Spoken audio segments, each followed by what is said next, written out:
Hello সবাই, সবাই কেমন আছো? আমি অনেক ভালো আছি। আর আজকে আমি সকাল সকাল আবার রেডি হয়ে বেরিয়ে পড়েছি চিল্কার উদ্দেশ্যে। তো চিল্কা যাওয়ার জন্য পুরী থেকে আমি একটা গাড়ি বুক করেছি, যে গাড়িটা আমাদের একদম ডিরেক্ট চিল্কা নিয়ে যাবে বোটিংয়ের ওখানটাতে।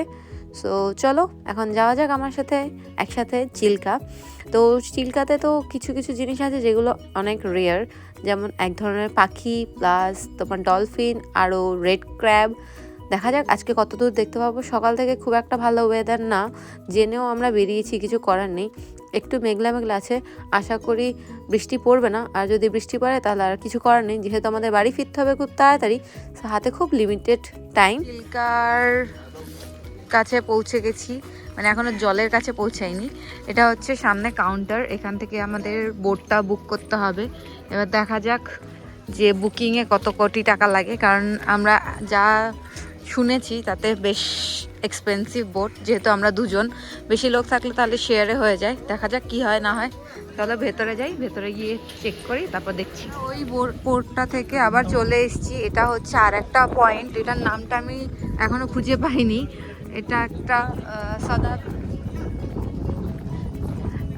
অন্য পয়েন্ট, এটা অন্য একটা পয়েন্ট। ওটা ছিল ডলফিন পয়েন্ট, একদমই বাকওয়াস ছিল ডলফিন পয়েন্টটা। ওরা এত বেশি যে ওরা চার্জ করে এক একটা বোট, তুমি একজন যাও 10 জন যাও যাই যাও 5,000 টাকা করে বোট, কোনো মানেই হয় না। এখানে আমরা অনলাইনে একটা চিল্কা.com বা একটা ওয়েবসাইট আছে যেখান থেকে বোটিংয়ে বোট করা যায়, সেখান থেকে আমরা বুক করেছি, যেটা হচ্ছে 2500 টাকায় আমাদের হয়ে গেছে। সেইটা ওখানে 5,000, 6,000, 8,000 এরকম করে নিচ্ছে, যে যত নিতে পারে, কমিশনের উপরেই থাকে।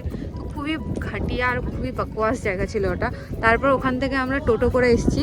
ওখান থেকে আমাদের গাড়ির ড্রাইভার এরাও সবাই কমিশন খায় বলে ওরাও খুব বাজেভাবে আর কি আমাদের লোটার চেষ্টা করছিল, কিন্তু আমরা থ্যাংক গড যে অনলাইন চেক করেছিলাম, তার জন্য আমরা 2500 টাকায় একটা বোট বুক করতে পেরেছি 5,000 টাকার জায়গায়। তো চলো এবার বোটে গিয়ে দেখি কি কি দেখা যায়। বলেছে এখানে ডলফিন দেখা যাবে, আর পাখিদের জন্য আমি একটু খাবার নিয়েছি আর নিজের জন্য।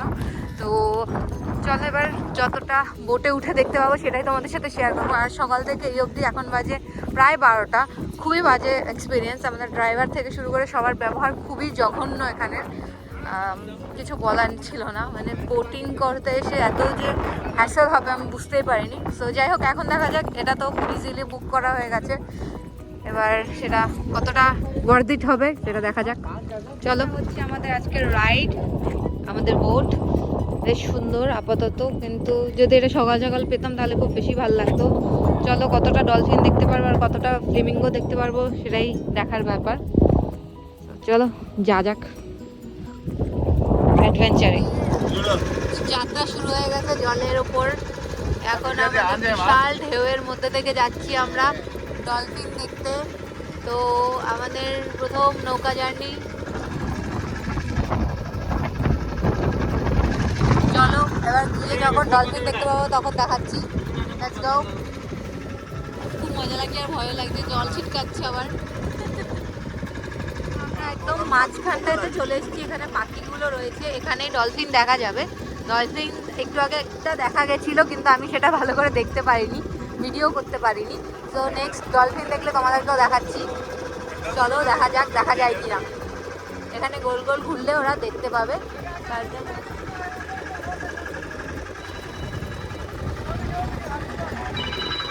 ডলফিন দেখা যাচ্ছে দূরে। আর যতই কাছে যাই তাহলে দেখাতে পারবো। দেখা যাক দেখা যায় কিনা।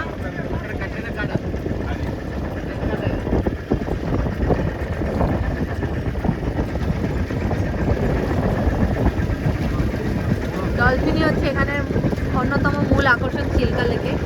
তো এটা তো অনেক পুরনো চিল্কা লেক, এটার মহাভারতও নাকি এর নাম রয়েছে। দেখা এর মাহাত্ম্য অনেক বেশি লোকেদের কাছে, আর এটা টুরিস্ট স্পট হিসেবে মানে অন্যতম। আর পৃথিবীর মধ্যে হচ্ছে 2 নম্বর বড়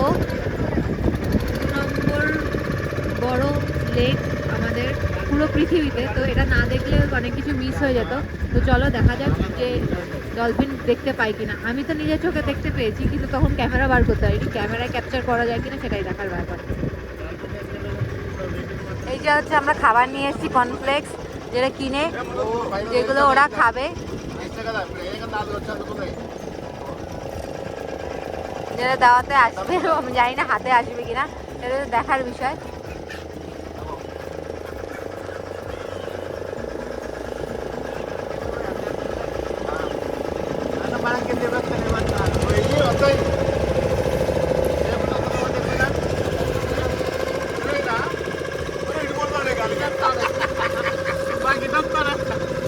আমরা এতক্ষণ ট্রাভেল করে প্রায় 2-2.5 ঘন্টা ট্রাভেল করার পর এরকম সব বোটগুলো এসে একটা আইল্যান্ডে দাঁড়াচ্ছে, যেখানে হচ্ছে দোকানপত্র, খাবার দাবার এসব, এগুলোতে ঘোরাঘুরি করো। এখানে একটা ছোট মন্দিরও আছে, সেখানেও যেতে পারো। দেখি এখন কোন দিকটাতে আমাদের নিয়ে যায় আমাদের নৌকাওয়ালা। তো পিছনে এরকম জঙ্গল টাইপের, এবার জঙ্গল থেকে ঘুরবো নাকি উপর থেকে ঘুরবো সেটাই বুঝতে পারছি না। চলো দেখা যাক কি করে। থেকে আমরা যাবো হচ্ছে হেঁটে হেঁটে এই নোংরার মধ্যে থেকে, জঙ্গলের মধ্যে থেকে বিচে। তো চলো বিচে গিয়ে একবার দেখাচ্ছি কিরকম বিচ আছে। 2 ঘন্টার বোটিং করে ডলফিন একবার কি দুবার দেখে, পাখি দেখে, তারপর জঙ্গল পেরিয়ে আমি এসেছি হচ্ছে সমুদ্রে ঢেউ দেখতে আর বিচ দেখতে। চারিদিকে অনেকটা দূর অবধি হচ্ছে বিচটা রয়েছে, কিন্তু আমার মনে হয় সেটা খুব একটা ওয়ার্দিট হয়নি আজকে আমার। আমি প্রচণ্ড ঠান্ডায় ভুগছি, মানে প্রচুর ঠান্ডা। আমি বুঝতে পারিনি, গুগলে চেক করেছিলাম তখন ওয়েদার ছিল খুব 20-22-এর মতো, কিন্তু এখানে প্রচণ্ড ঠান্ডা, কেঁপে যাচ্ছি সবাই আমরা। সবার অবস্থা খুব খারাপ, আশেপাশে যাকে দেখি সেই কেঁপে যাচ্ছে। তো আমার মনে হয়নি যে চিল্কাতে আমি খুব একটা ফান করতে পেরেছি। ফানের থেকে বেশি শাস্তি হয়ে গেছে আমার, মজার থেকে সাজাটাই বেশি লাগছে এখন। তো যাই হোক, আর কী করা যাবে, চলে যখন এসেছি, খিদেও পেয়ে যাচ্ছে আস্তে আস্তে, আর যেতেও এখনও 2-2.5 ঘন্টার ওপর লাগবে। তো চলো এখানে একটু দেখে নিই, ঘুরে নিই, তারপর চলে যাব আবার আমাদের গন্তব্যে। আমরা তো বোটে এসে যে বিচ দেখতে গেলাম, আর এমন আবহাওয়া খারাপ হয়েছে, বাইরে এমন বৃষ্টি নেমেছে যে এখন আমরা চাইলেও ফেরত যেতে পারবো না। মানে এখান থেকে যাওয়ার সময় যদি এখন যাই তাহলে বোট উল্টে যাওয়ার চান্সেস থাকবে, তাই জন্য এখন অপেক্ষা করতে হবে, যতক্ষণে মৌসুম চেঞ্জ না হবে ততক্ষণ আমরা যেতে পারবো না। এই বেকার আটকে গেছি এখানটাতে। আর এত ঠান্ডা, আমরা পুরো ভিজেই গেছি বৃষ্টিতে, প্রচণ্ড ঠান্ডা লাগছে। হাওয়া দেখতেই পাচ্ছি উপরে পতাকা ফতাকা, তাহলে বুঝতেই পারছো যে কেমন ঠান্ডা হাওয়া দিচ্ছে। প্রচুর ঠান্ডা লাগছে, আর মানে কান্না পেয়ে যাচ্ছে ওর ঠান্ডাতে, চোখ দিয়ে জল না বেরিয়ে যায়। এখানে কিছু রেস্টুরেন্ট আছে, কিন্তু খুব একটা খাবার ভালো না। আমি দেখলাম লোকেরা খাচ্ছিল যারা, তো খুবই বাজে খাবার। তো তাই জন্য আমরা খেতে পাচ্ছি না, খিদে পেলেও। তো অপেক্ষা করি একটু মৌসুমটা চেঞ্জ হোক, তারপরে আমরা এখান থেকে বেরিয়ে পড়তে চাই আমি যত তাড়াতাড়ি সম্ভব আর কি। তো পুরো 1 ঘন্টা পর বৃষ্টিতে থামে, তারপর আমরা বোটে 2.5 ঘন্টা, তারপর গাড়িতে পৌঁছাই। এই হচ্ছে আমি গাড়িতে, পুরো দুজনে ভিজে অবস্থা খারাপ। সারা দিন এত খারাপ গেছে, প্রচণ্ড ঠান্ডা লেগেছে, জানি না এরপর কি অবস্থা হবে বাড়ি গিয়ে। চিল্কা থেকে বাজে এক্সপিরিয়েন্স গেইন করে তারপর বাড়ি গিয়ে পুরো ড্রাই করে নিজেকে, এখনও চুল ভেজা, যাই হোক অন্য জামাকাপড় পরে সব ভিজে গেছে, একদম সব ভিজে গেছে।